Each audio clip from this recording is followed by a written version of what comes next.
శ్రీగురుభ్యో నమః. ఓం శ్రీకృష్ణ పరబ్రహ్మణే నమః.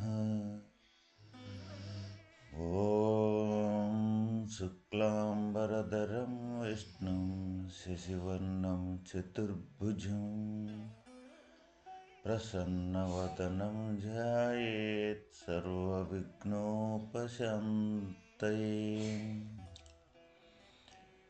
శ్రీ భగవద్గీత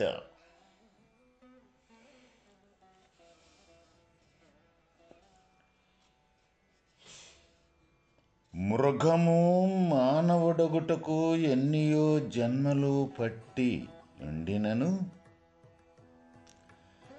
మానవుడు మాధవుడుగా మారుటకు అంతకాలము పని లేదు.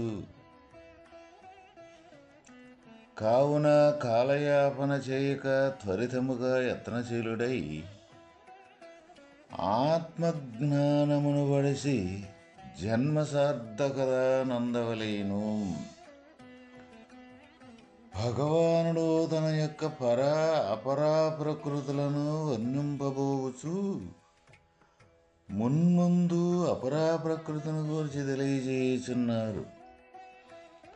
భూమిరాపో నలో వాయు ఖం మనో బుద్ధిరేవ చ అహంకార ఇతీయం మే భిన్నా ప్రకృతిరష్టద. భూమి, జలము, అగ్ని, వాయువు, ఆకాశము, మనస్సు, బుద్ధి, అహంకారము అని ఈ ప్రకారముగా 8 విధములుగానా ఈ ప్రకృతి మాయా విభజింపబడినది.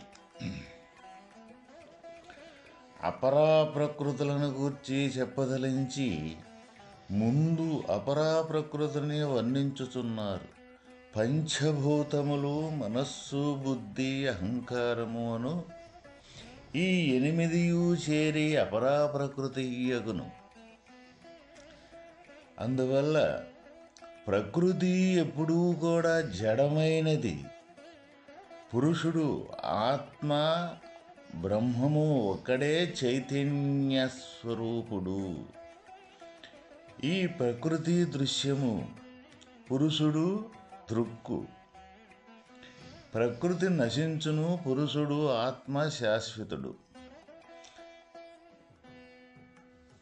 ఈ శ్లోకమున మనస్సు, బుద్ధి, అహంకారం అనునవి పంచభూతములతో సమానముగా ఎన్నుకొనబడినవి.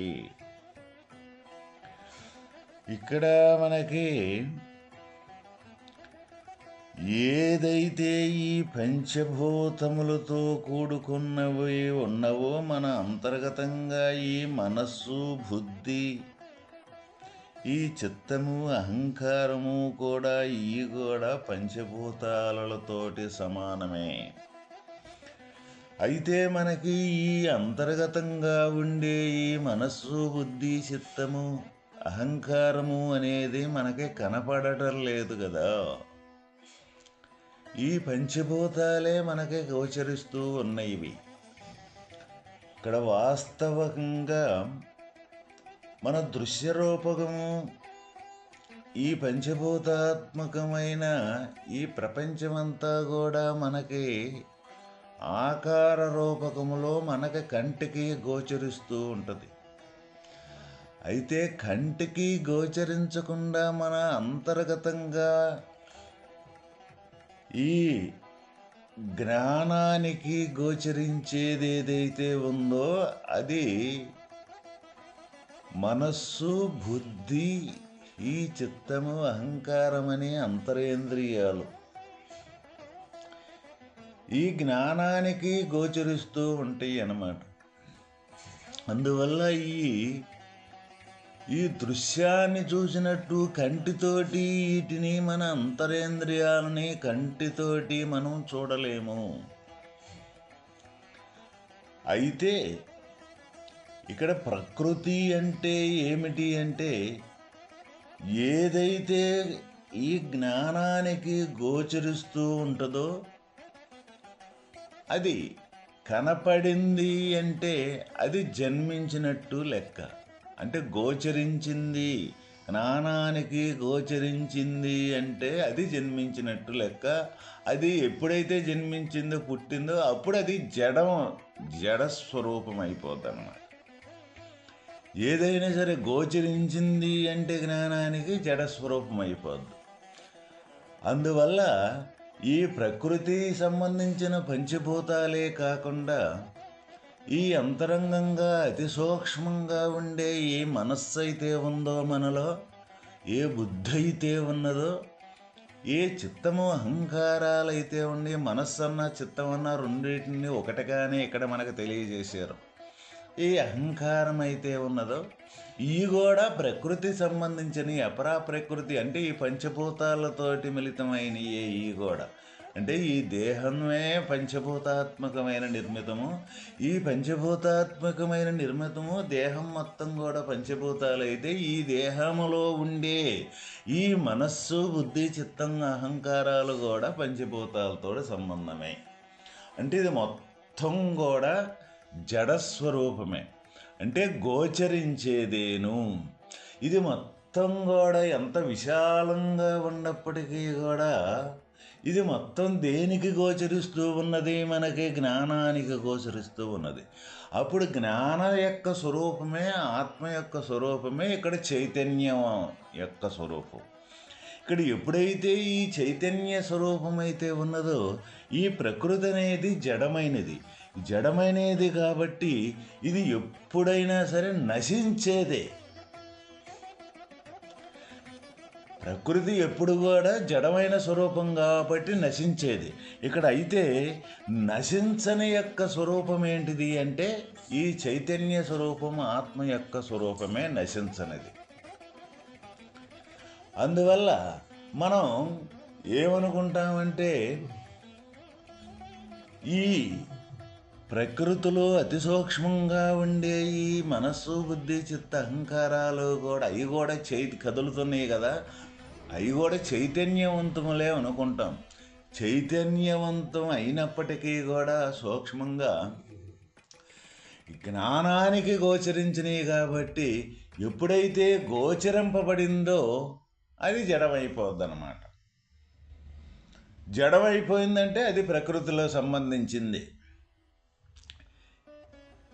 వాస్తవకంగా ఇంకొకటంటూ గోచరించకుండా, రెండవదంటూ మనకే గోచరించకుండా తనకు తానుగా ఎప్పుడైతే స్థిరంగా ఉండ యొక్క స్వరూపమే ఇక్కడ ఆత్మ యొక్క స్వరూపం.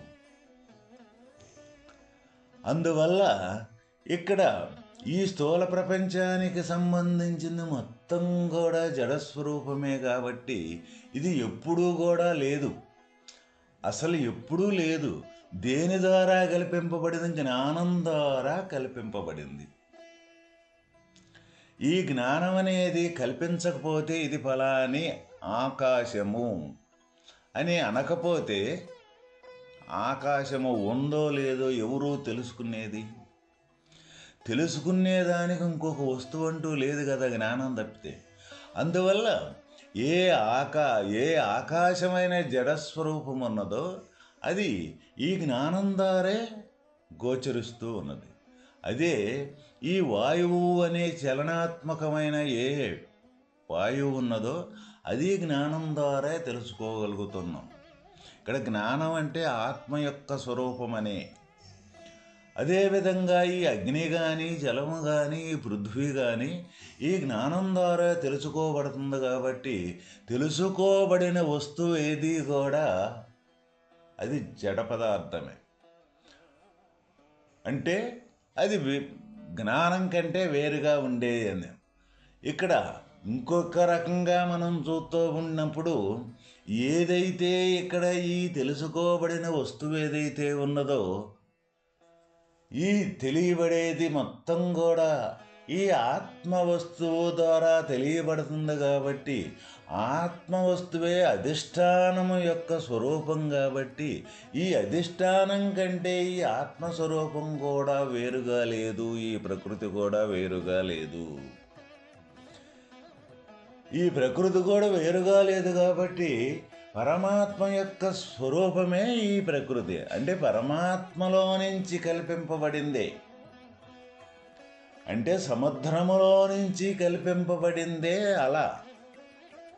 అట్లానే ఈ పరమాత్మ యొక్క స్వరూపంలో నుంచి ఈ ప్రకృతి మొత్తం కూడా కల్పింపబడింది కాబట్టి ఇంకా నీవు నేను అనే ఈ వేరుభావం, ఈ వేరుగా అనేక రకంగా ఉండే ఈ ప్రపంచం మొత్తం కూడా ఎక్కడ తయారవుతుంది? మనకి లేకనే తయారవుతుంది. కానీ ఇక్కడ వాస్తవంగా ఇక్కడ ప్రకృతి కానీ ఇక్కడ పరమాత్మ కానీ వేరనేది ఎక్కడా లేనే లేదు. ఎక్కడ విడదీసి, దేన్ని విడదీసి ఎవరమైనా మనం చూపెట్టగలుగుతామా? ప్రతి ఒక్క వస్తువులో అన్నీ కూడా మిళితమయ్యే ఉండయి. ఒక ఆకాశంలోనే తక్కిన 4 మొత్తం కూడా భూతాలు మిళితమయ్యే ఉండయి. అదేవిధంగా ఇప్పుడు మన శరీరం మొత్తం దేంతో మిళితమయ్యింది? ఈ 5 భూతాలతోటే మిళితమయ్యింది. మరి వీటిని తెలుసుకునే యొక్క స్వరూప జ్ఞానం కూడా ఎక్కడుందంటే ఈ భూతాల్లోనే మిళితమైంది. అందువల్ల తెలియబడే ప్రతి ఒక్కటి ప్రకృతి అన్నారు ఇక్కడ, అంతే. అది మనం విద్యని తెలుసుకునేదానికి, వాస్తవమైన తత్వాన్ని మనకు గోచరం అయ్యేదానికి సంబంధించి విడదీసి జడమైన పదార్థం అని చెప్పుకునేదానికి అన్నారు. వాస్తవంగా ఈ ప్రకృతి కూడా పరమాత్మ కంటే వేరే లేనే లేదు. అందువల్ల ఇప్పుడు ఎక్కడ చెప్పిన విధంగా భగవద్గీత మనకు బోధించిన విధంగా మనం చూసుకున్నట్లయితే, ప్రతి ఒక్కరము కూడా మనం ఆలోచన చేసినట్లయితే ఇది ఏ విధంగా మన యొక్క ప్రవృత్తి ఉంటుంది, మన నడకనేది ఏ తీరుగా మనం ఈ జీవన విధానంలో మనం ప్రయాణం చేస్తూ ఉన్నాము. మరి ఈ తీరుగా సర్వసమానంగా ఈ ప్రకృతి కానీ పరమాత్మ కానీ సర్వవ్యాపకంగా సర్వసమానంగా ఉండే యొక్క స్థితి అయినప్పుడు మరి మనం కూడా అందులోనే ఉన్నాం, అదయ్యే ఉండాం కదా. మరి ఇటువంటి జ్ఞానం అనేది మనము ఎందుకు మనకు కలగటం లేదు? అసలు ఏంటిది? ఎట్లా ఈ లేఖనే ఈ అనేకత్వం అనేది, నేను వేరు అనేది, ఈ లేఖనే కలిగిన యొక్క భ్రమని మనం ఏ విధంగా మనం తొలగించుకోగలుగుతాం? ఆ తొలగించుకునేదానికి సంబంధించిన చెప్పిన మార్గాలే ఇవన్నీ కూడా. ఎవరైతే అటువంటి ఈ మాయను, ఈ మాయ అంటే ఈ అనేకత్వానికి సంబంధించిన ఏదైతే మనలో కల్పింపబడిన మనస్సు లక్షణం ఏదైతే ఉన్నదో, ఆ కల్పింపబడింది ఏదైతే ఉందో, ఆ కల్పింపబడింది నిజం అనుకునే యొక్క స్వాభావికం మనకు పోవాలి అని అంటే ఈ నిరంతరం కూడా మన ప్రయాణం, మన ఆలోచన, మన నడవడిక, మన కదలికలు, మన పనులు, మన ఏవైతే ఉండయో ఈ మొత్తం ఏది జరిగినా కానీ ఇందులోనే జరుగుతుంది, కానీ వేరే ఇంకొకసారి ఎక్కడా జరగటల్లా. మరి ఇందులోనే జరిగినప్పుడు ఇది వేరు అది వేరని చూసుకునే యొక్క భావన మనకు ఎప్పుడు పోవాలి? ఎప్పుడైతే మనకి ఇది నేను వేరు అనే భావన ఎట్లా పోతుందంటే, నేను లేను అన్న సంగతి మనకు తెలిసినప్పుడే. నేను లేను అని ఏ విధంగా మనకు తెలుసుద్ది? అదే ఇప్పుడు చెప్పుకున్న విధంగా ఈ పంచభూతాత్మకమైన ఈ విశాల ప్రపంచం ఏదైతే ఉన్నదో ఇది మొత్తం కూడా ఏకంగానే ఉన్నది. అంటే మనం చూసే దృష్టితోటి దృష్టిని పట్టి అనేకత్వం మనకు గోచరిస్తుంది.